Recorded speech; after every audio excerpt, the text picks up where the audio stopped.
All right, so I want to stop this just in case, I don't know, the video gets too big. All right, so chapter 5 is gender. So this is one of my more interesting chapters. I like teaching gender and sexuality together, as you see with my personal PowerPoint slide. I usually teach gender and sexuality together, although we learn that they are not necessarily the same. So if we were in class right now, I would be asking, what is gender? What is sexuality? Why are they the same and are they different? So I'm going to ask you guys, if you have your PowerPoint in front of you, and I know it's also kind of like, hello, like we have the screen open of you lecturing, but I think you'll be able to download the PowerPoint and open as a separate file. Maybe email it to yourself, no pressure, whatever you want to do, so you could like look at it on your phone and watch the video, but whatever you can do. But all right, so the chapter starts talking about Chrissy Teigen, John Legend, how they're okay. So the sex selective abortion. So again, if we were in class, actually, I'm gonna start writing things down as to things I might ask questions. Actually, no, because this chapter is already done. I'm not gonna do that. But all right. So what I would be asking is, what do you guys think about sex selective abortions? Where people, well, so like in China, where they are like, you know, you find out you're having a female or girl, so you kill the baby because it is preferable for them to have males. Where this kind of backwards thing, and that's going on in America, where people are choosing the sex of the baby that they want. So they gave the example of like Chrissy Teigen and John Legend, where they wanted a girl, and 7 states since then have banned this practice of actually choosing, and actually at the time of the chapter, so who knows how many, I mean, who knows, I'll Google it right now, but just this idea of sex selective, having children and choosing the sex. Do you agree with that? You know, do you disagree with that? Just keep that in mind. If we were in class, I'd be asking you guys this question. Actually, maybe I'll do something, because I'm still working in practice, I'll do something where I can have you guys answer a question that I asked in this lecture. So it's some kind of class participation. I think I'm gonna do that. So one of my questions is gonna be, what do you think about this sex selection practice? All right. So how the chapter starts, and I'm moving on to slide 2, is that sex and gender are both socially constructed categories. So we went over this for race. Race is something that's socially constructed, and I mean, I don't want to repeat too much of what we've already learned, but this idea of who is white and who is black, and then also, you know, the difference between race and ethnicity. And, you know, race is something that is based off somebody's perceived, how they look at you, how they see you externally, versus your ethnicity, which is something more cultural, right? So like, I look at you, you look like you're Hispanic, and however, inside, culturally, I identify with being a certain type of Hispanic. So with sex and gender, this idea of the origins being in biology, but interpreted and ascribed with meaning through complex social interaction between people and institutions. So inscribed in biology, aka we identify somebody being a male or female based off biological reasons, right? So you have certain sex organs, we assign your gender to be either male or female. But also the reason why they consider it being a socially constructed category is because it's not just simply based off your biological parts. It is also based off, you identify with your sex and gender, not just based off of like you're born and you're like, oh my God, I'm a female, obviously, but also you can tell your sex by the way people talk to you, by the way people treat you, by the opportunities that you have in your society, depending on the society. And I thought it was interesting in the documentary that I had you guys watch, Raised Without Gender, where you had, where are those bits? I have those notes. I don't want to get their names wrong, but, okay, yeah, I do have the notes for this. All right, Raised Without Gender. So it was a Mappa, Mama, Hen, Han, Ho, and whatever. So there was a bunch of different ways that the people refer to themselves in this video. However, the main thing that I pulled out of it was, one interesting that I pulled out of it is when the main guy, and I forgot his name already, was speaking to, the person who was doing the documentary, and he was like, what I find is interesting is that when, this break? This is a $12 hand sanitizer. So he was like, oh, it feels as if that when, you know, when people were to meet his kids or people were to meet him and they asked, like, oh, you male or female, it's almost as if, I'm trying to find the quotes. I think I wrote it down. It was almost as if people didn't know how to act or how to treat you when they don't know your sex, right? Because so it's like you ask, oh, is it you a male or a female? Because once you kind of once you kind of get that settled, it's like, okay, now I know how I can treat you, right? I know if I call you Miss or Miss. I know if I have to like open the door for you, or you know, just kind of give you a pound, or you know, there's like certain things that we have for each gender. So he said like when people meet you and they don't know how to categorize themselves, people are like uncomfortable because it's like, I don't know how to treat you because I don't know how to put you. So that was interesting. I'm going to keep these notes out because I'm going to probably refer to the film throughout. And I should have read your guys' discussion board post before I started this. But I really wanted to watch this video in class with you guys because I like hearing you guys' reactions and just getting like your automatic. Because some people are, you know, race is different. I feel like race, it's easy for people to be like, yeah, of course we're all the same. Like, you know, we're all humans. But then for like for this sex and gender, I feel like there's a lot of people, and I'm not saying anything wrong with that, who think that no, this is not the same thing as race. Like you are born with I got a text message. You are born with certain sex parts, and people are affiliated a lot of times with God, and you know that's the way it's supposed to be, and people affiliate your sex parts with the way you're supposed to act. But that's where this idea of it being a social construction comes from, right? Because why is your sex part assigned with certain social expectations, right? Why is it because I have certain sex parts, I'm expected to act a certain way, talk a certain way, do certain things, and love the complete opposite, right? So those are things, that's the whole idea of it being a social constructed category. And I miss you guys, and I wish we were here to talk about this more in depth. All right, so sex is one's biological category, and gender is the social realization of a biological sex, right? So sex is when you are born with a, right, either a vagina or a, male penis, and of course but gender is different from that, right? So these are two different things. Gender is the social category of that actual sex, right? So you have a vagina, you are a female, right? Your sex is female, but your gender is either a girl or a woman. And then, you know, you have male sex parts, and so you are a male. So I'm just going to go through my notes. All right, so a lot of the definitions here that are introduced in this chapter, a lot of definitions that I feel like it's important for you guys to know as people who are growing up in this day and age, because there are a lot of people scientifically who their body parts do not match their internal like hormonal structure, right? We saw that in the video. So the guy who was in the video, he was intersex, where he was born with I don't want to say it wrong because it's like offensive if you get it wrong, but if I have it remember right, he was intersex, so he was born with both male and female body parts. And as he grew up, he was identifying as one way, but it wasn't matching up with himself internally, right? So that's why he has a lot of gender neutral ways that he lives his own life, right? So he has he's mapa, and the way he raises his kids. Excuse. All right. So, sex and gender. This is something I usually expound the final. All right. I'm going to try to keep this down because we're already just 9 minutes in.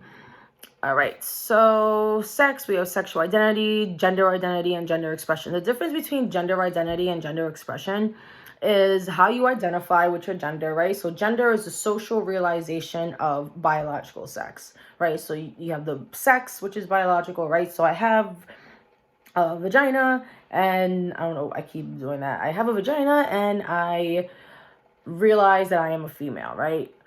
I identify myself as a female. And then not only do I identify as a female, but I express myself as a female, right? So I have the female sex, I am a female gender, I identify as female, and I express myself as a female. The reason why we have those different definitions is because there are a lot of people who have you know, a certain identity as one gender, but they don't express themselves as that gender. Or a lot of people who express themselves as one gender, but they don't identify as that, right? So maybe I express myself as a female, but deep down inside I feel like I'm a man. So that's one part of that. So we have sex defined, sexual identity defined. The occurrence of this discrepancy when sexual identity does not match with one's assigned sex underscores the importance of recognizing sex as a socially constructed category. All right, so just keep that in mind. Gender identity, and the second part of gender transition. Okay, so this. No matter how biological or natural something may seem, society always affects how things are interpreted and treated. You guys can see that the right way, right? All right, I don't even know what I'm doing there. Yeah, so that's kind of basically what I was saying. So we have definitions. I am on slide 6 for anyone who is following. Sexual dimorphism, and which is physical differences between the sexes. I mean, that's basically what it's just saying. This is a definition for the differences that we have between sex. I never really asked about that question. I'm on to slide 7, which shows Princess Diana and Prince, soon to be King Charles.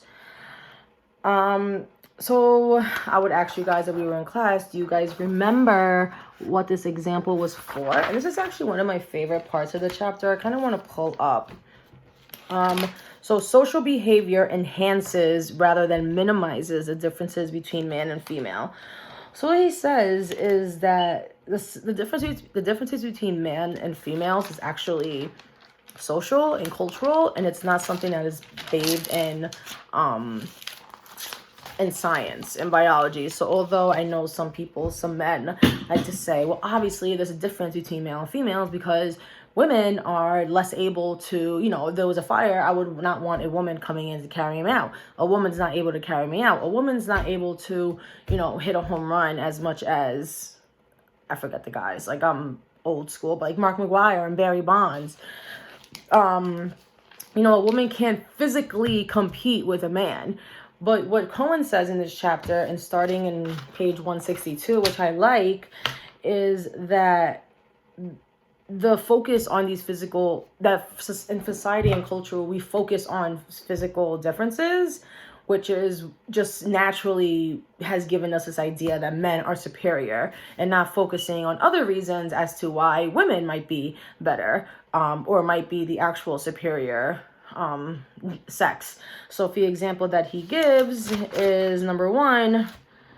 First off, we are all begin as female fetuses, right? So he goes into that whole biological thing as to the chromosomes in page 160 and how the whole thing with XX chromosomes, XY, blah, blah.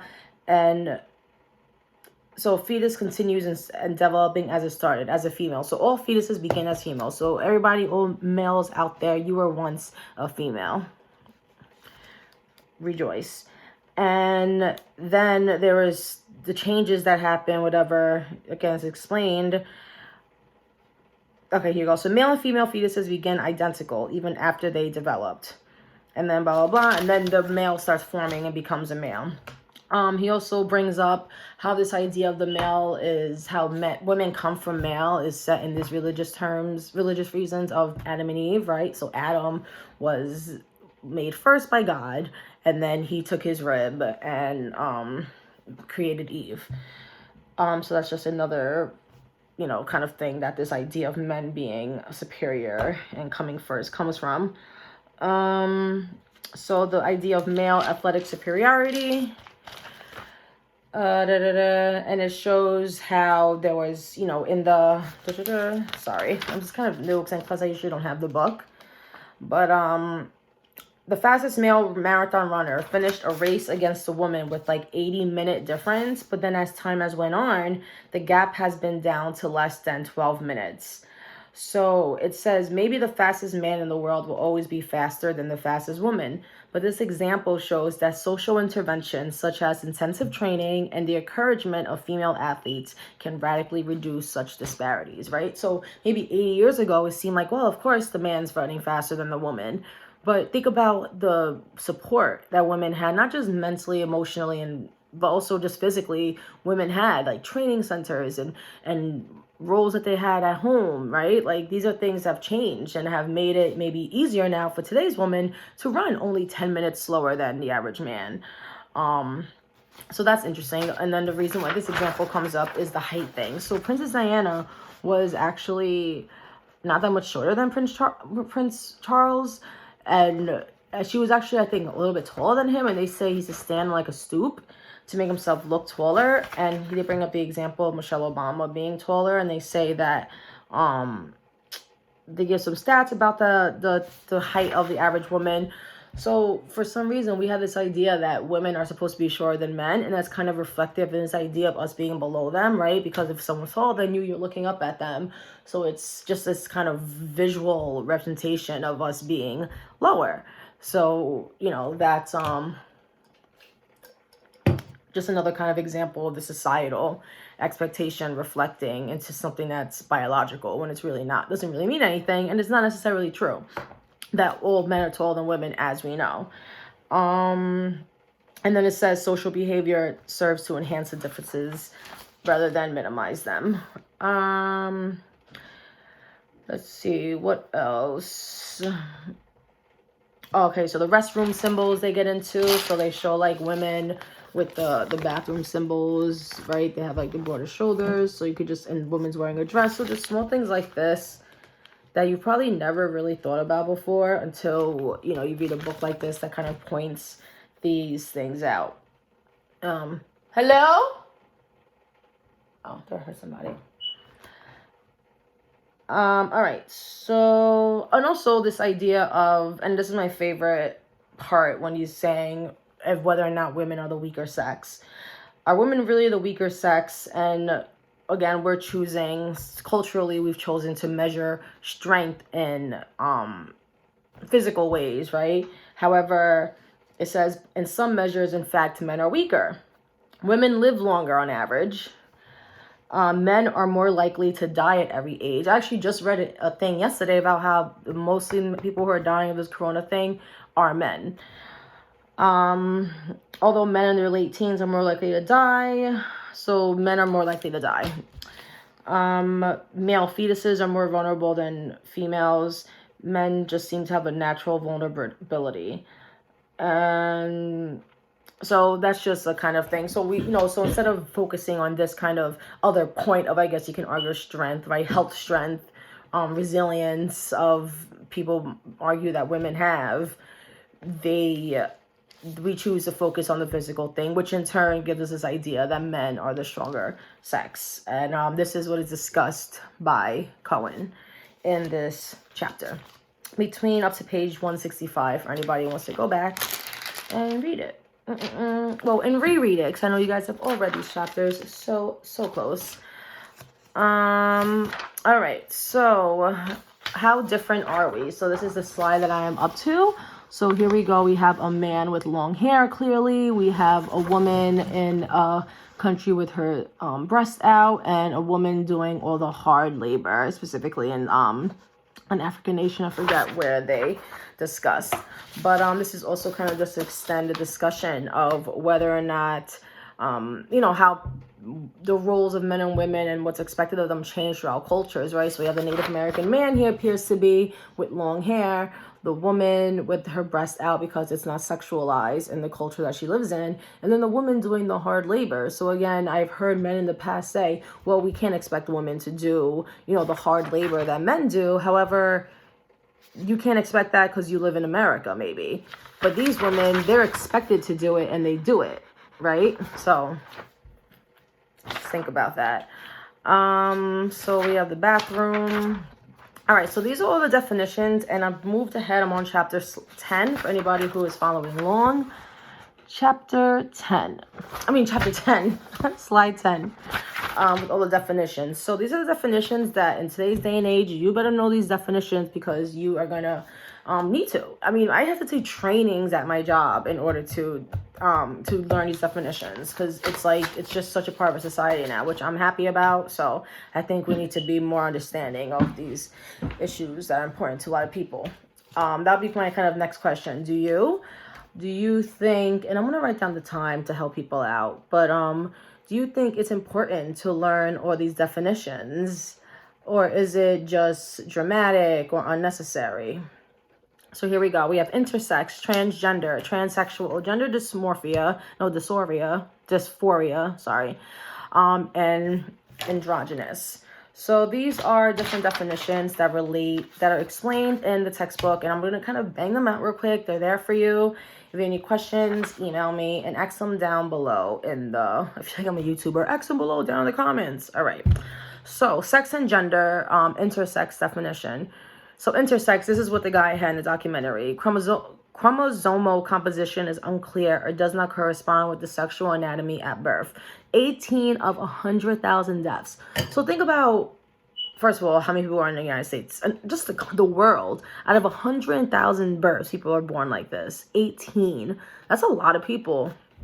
But so this is what the guy in the documentary, the MAPA, had in the documentary. So his anatomy does not match his sexual identity because he has some kind of chromosomal composition that does not match with what he was born with.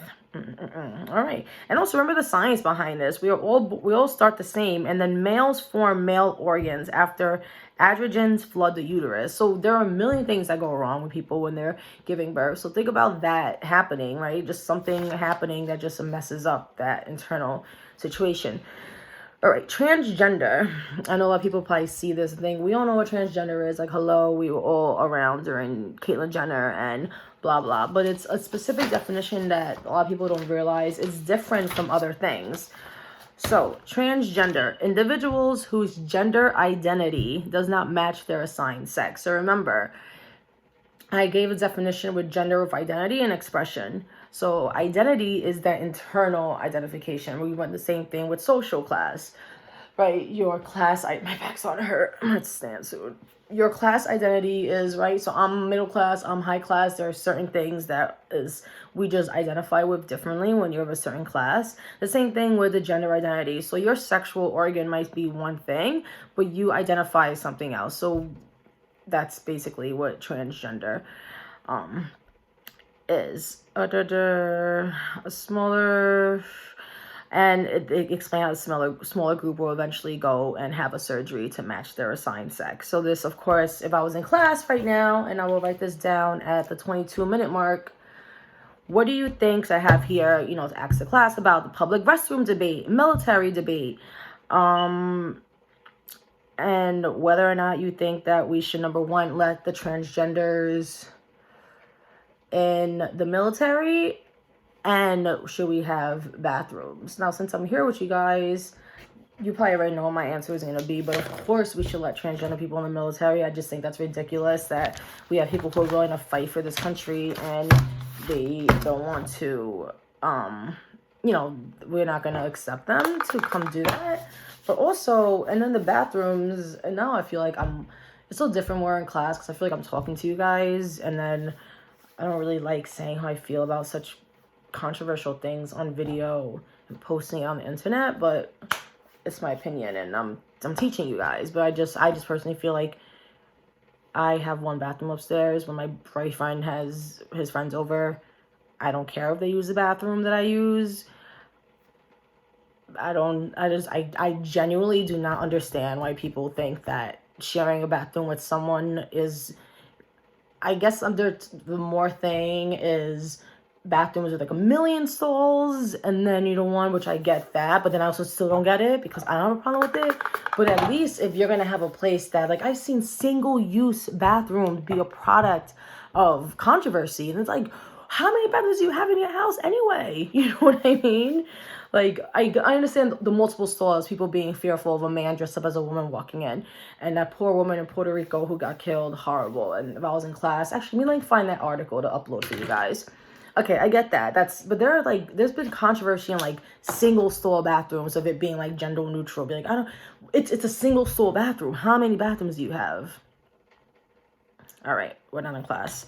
But all right, so just remember transgender is an umbrella term. So it is an umbrella term for people whose gender identity and or gender expression differs from what is typically associated with the sex they were or born with. So yeah.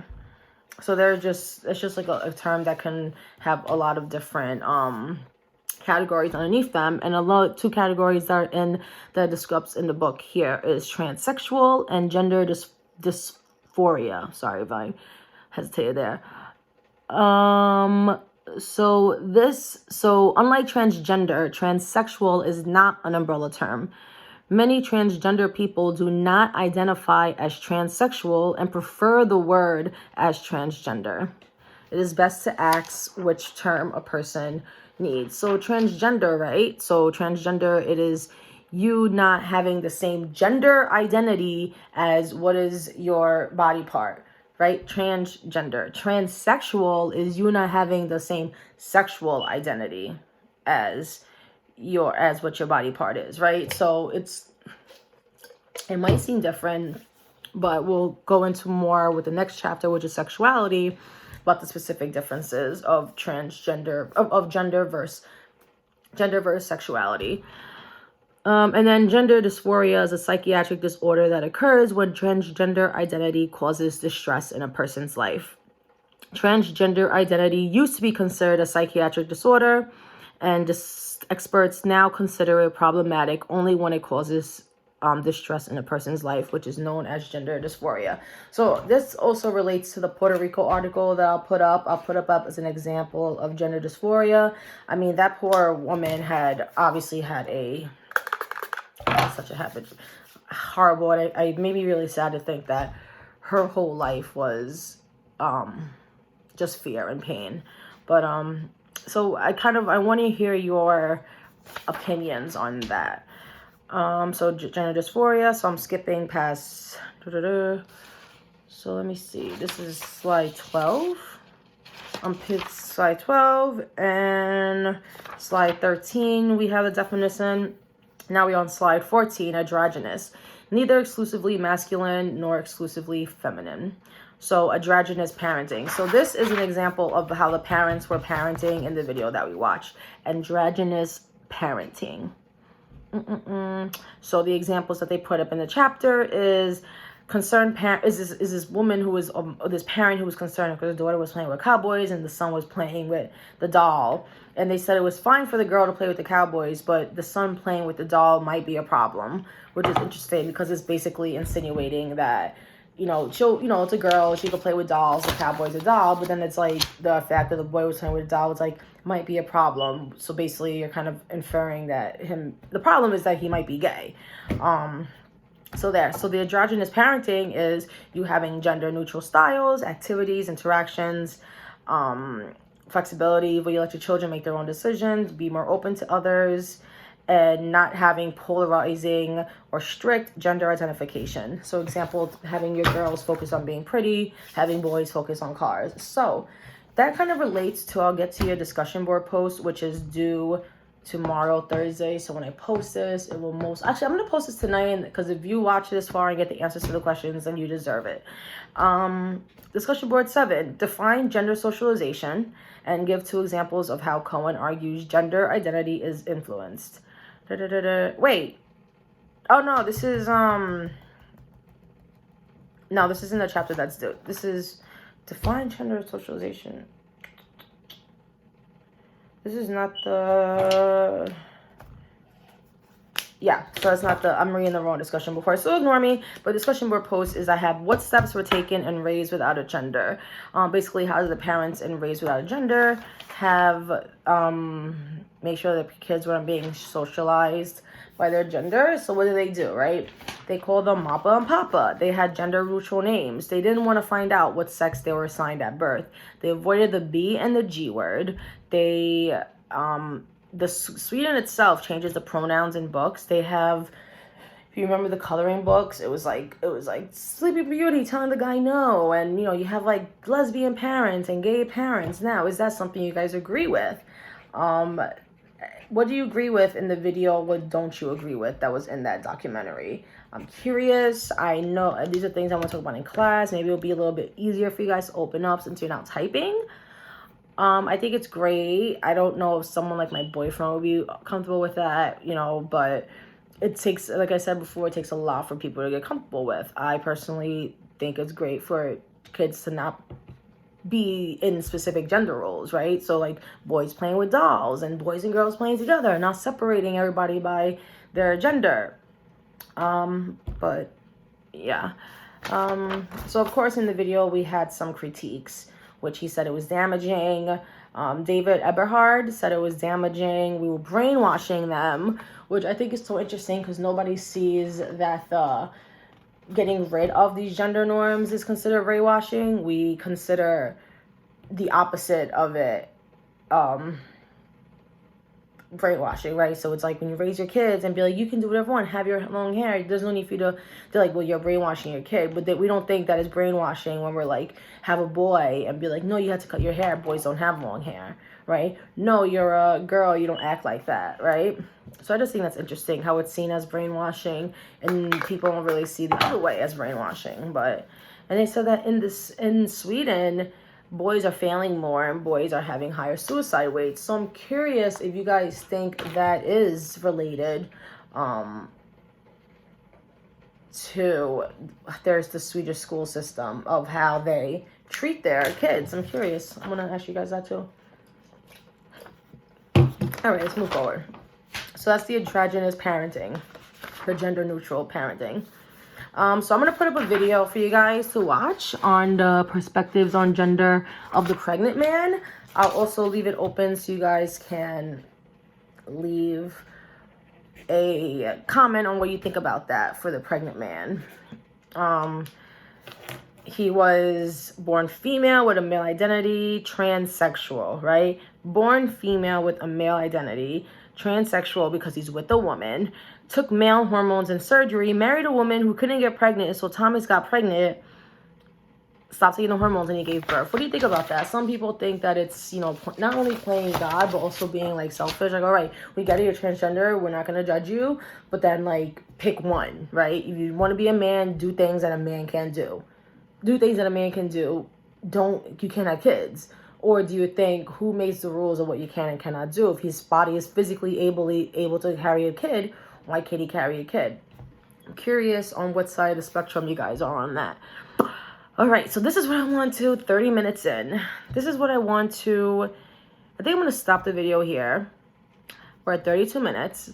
And I'll start a new video with the theories. Because that's what I really want to do this lecture for.